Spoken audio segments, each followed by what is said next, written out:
Hello, magandang araw. Pag-uusapan natin ngayon yung bilip. Gaano kahalaga ang bilip sa pag-asenso? Napakahalaga po ng bilip kasi yung bilip na yan yung magtutulak sa'yo para kumilos. Yan yung magtutulak sa'yo para gawin yung mga bagay para dun sa business na gusto mong simulan. Kung ano man yung negosyo na yan. So ngayon, dapat mataas ang bilip mo. Ang iniisip mo dapat, nakarating ka na dun sa pupuntahan mo. Kung ano man yung goal mo, kung ano man yung vision mo, magandang bahay, magandang sasakyan, maraming properties, mga apartment, mga resort, makatulong sa pamilya, malaking savings sa bangko, makapag-travel, magkaroon ng maraming oras para sa pamilya mo, mag-for good ka na sa Pilipinas kung nasa abroad ka. Lahat ng pangarap mo, dapat na bivisualize mo na yan na mangyayari sa'yo or nangyari na. So ngayon, kailangan may paniniwala ka. Mataas ang bilip mo. Kailangan ang bilip mo 100%, hindi pwedeng 99%. Kasi pag 99% lang, may 1% pa yan. At palaki ng palaki ang doubt na yan. Kailangan wala kang duda na makukuha mo. Every time meron akong papasukin, businessman yan, o kaya sportsman yan, yung bilip ko talaga mataas. Kasi nakakatulong yung bilip dun sa kilos. Habang naniniwala ka na makukuha mo, na magagawa mo, mas lalo kang ginaganahan na trabahuhin. Kasi mawawalan ka ng ganang trabahuhin, i-workout ang isang bagay na pinapasukan ka ng thinking na baka hindi mangyari sa'yo, baka walang mangyari, baka hindi mo makuha. So bumabagal ka. Pag bumagal ka, pues tama ka. Tama yung thinking mo na baka hindi mo makuha. Hindi mo talaga siya makukuha. Kasi yung belief mo ang nagtutulak sa'yo para i-workout. At pag win-workout mo, may resulta. At ang resulta kung ano yung naka-mindset sa'yo. Yung vision mo, yung belief mo na mangyayari sa'yo, yung paniniwala mo na makukuha mo. So kailangan mataas ang belief mo. So ngayon meron akong kwento tungkol sa belief. Merong magkapatid. Yung magkapatid na yon, meron siyang magulang. Wala na siyang nanay. Yung tatay niya sa baryo nila ay magaling na manghuhula. Pero trabaho lang yun. Ang totoo talaga, fake na manghuhula.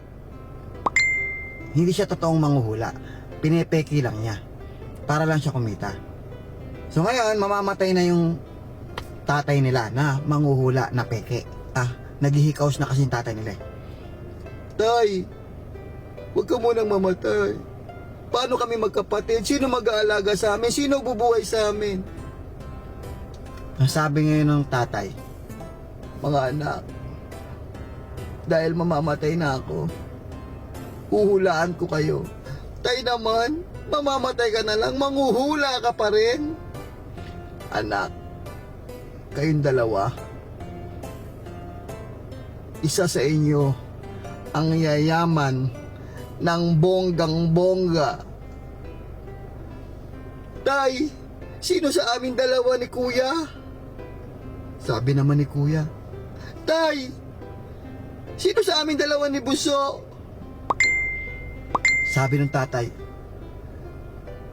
ang yayaman sa inyo ng bonggang-bongga ay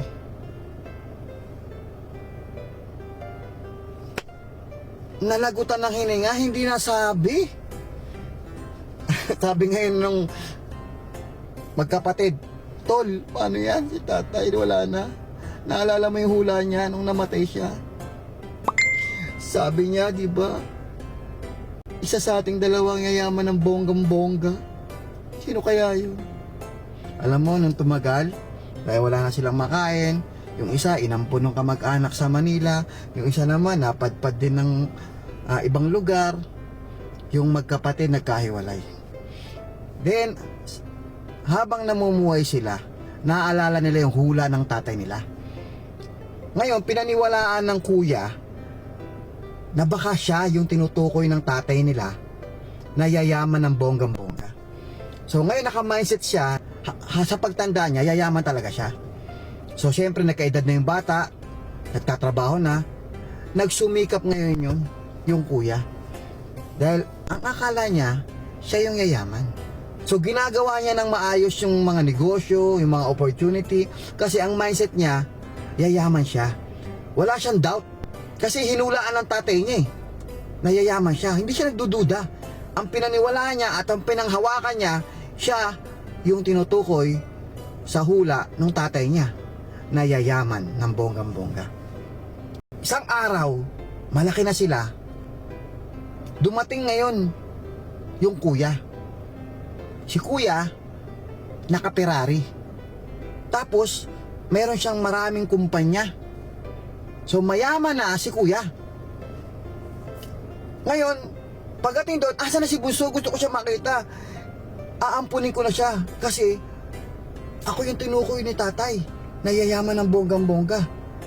Aampunin ko na siya para hindi na siya maghihirap. Ngayon, dumating ngayon si Bunso. Nakita ngayon ni kuya, ayun na si Bunso. Paparating na. Inatanong niya ngayon dagat. Ha? Ang ina-expect ni kuya, bangka. Yate. Yate to ah. Pagdating ng yate, bumaba si Bunso. Bunso, ikaw yan? Sabi ni Bunso. Oo kuya, naalala mo yung hula ni tatay?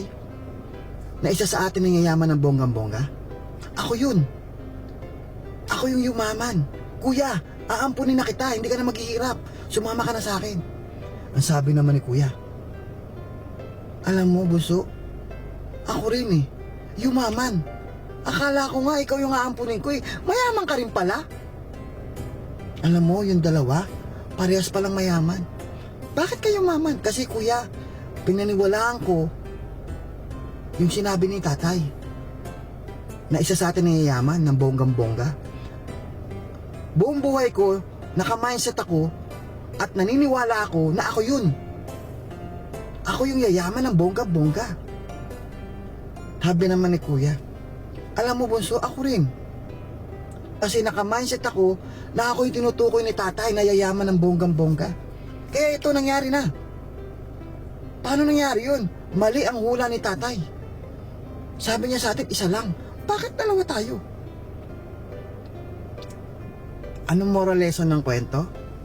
Ang moral lesson ng kwento, lahat ng ma-achieve mo sa buhay, nagsisimula yan sa paniniwala. Ang paniniwala mo ang magdadala sa'yo sa tagumpay. Once na magduda ka na hindi mo magagawa, na hindi ka asenso, may stuck ka dyan sa kahirapan. Kasi yan naka-mindset sa'yo eh. Dapat i-mindset mo sarili mo, nayayaman ka. Kahit unti-unti lang yan, ang mahalaga umuusad. Nag-i-improve, may progress, dahil doon sa belief. So guys, belief, yan ang magpapayaman sa'yo. Pag pumasok ang duda sa isip mo, babagal ka at tama ka. Pag pumasok yung duda na baka hindi mo makuha yung success, totoo, hindi mo talaga makukuha. Kailangan, wag na wag papasok sa isip mo, kahit konting-konti lang. Wag papasok sa isip mo na baka hindi mo makuha yung success, baka hindi ka maging successful, baka walang mangyari, baka hindi ako kumita. Magkakatotoo yan. Dapat ina-attract mo yung positive, yung belief mo. Once na papasukin mo yung opportunity, tanggapin mo lang sa sarili mo, yayaman ka dito, yayaman ako dyan, tatrabuhin ko yan. Nai-imagine mo na yung pinaka malaking income, tinatanggap mo na yung income, bumili ka ng sasakyan, bumili ka ng bahay, bumili ka ng properties. Kailangan nai-imagine mo na yan na nangyayari na o nangyari na. Yun yung tinatawag na belief. Okay, so yun lang, maraming salamat. Sana may natutunan kayo. Dapat 100% ang belief mo, naniniwala ka na mangyayari sa'yo.